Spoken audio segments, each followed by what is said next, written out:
tak apa.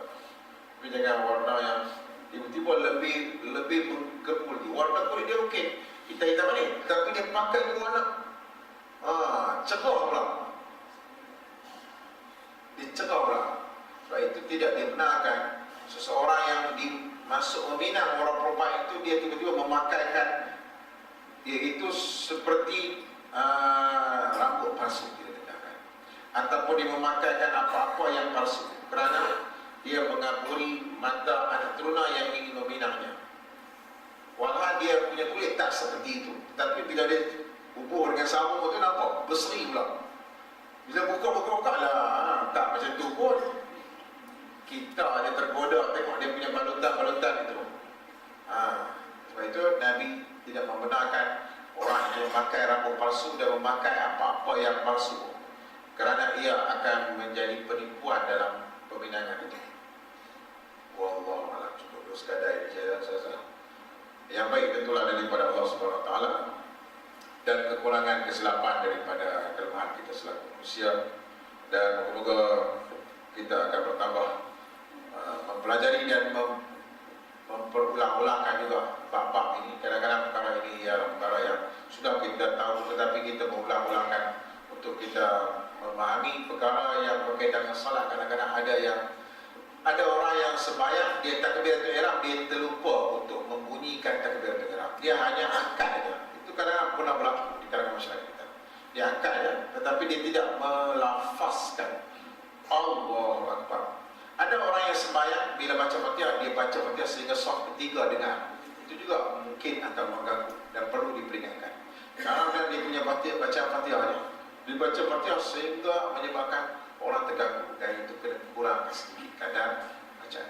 Ada orang yang baca Fatihah, dia ikut Tok Imam sekali. Tok Imam baca Fatihah, dia baca Fatihah sekali. Ya, ada yang macam tu. Dan Tok Imam baca surah lazim, dia pun ikut sekali surah lazim. Rasulullah kata, tidaklah kepada kamu melainkan membaca Al-Fatihah saja. Dan seelok-eloknya kamu baca Fatihah sesudah amin, itu baru baca Fatihah. Walaupun membaca Fatihah sekali dengan imam itu tidaklah menyebabkan batal. Ustaz, soalannya, orang kafir tidak boleh memutih rambut orang muslimah, bagaimana pula orang-orang muslimin? Bolehkah mereka memutihkan rambut? Ya, istilah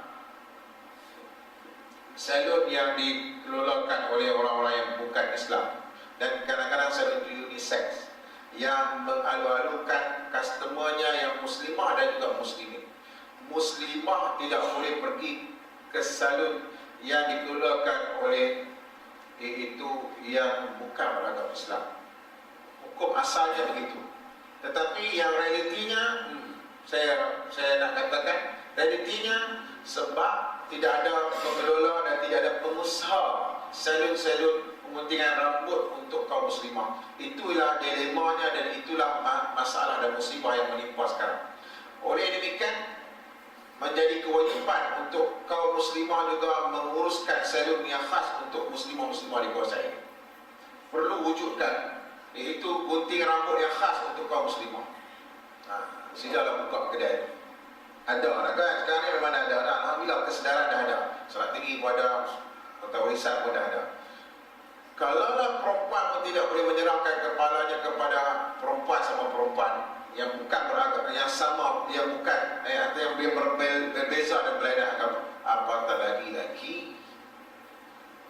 laki diserahkan perempuan bukan Islam untuk gunting rambut.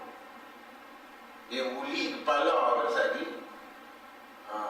Dia naik sebab lain.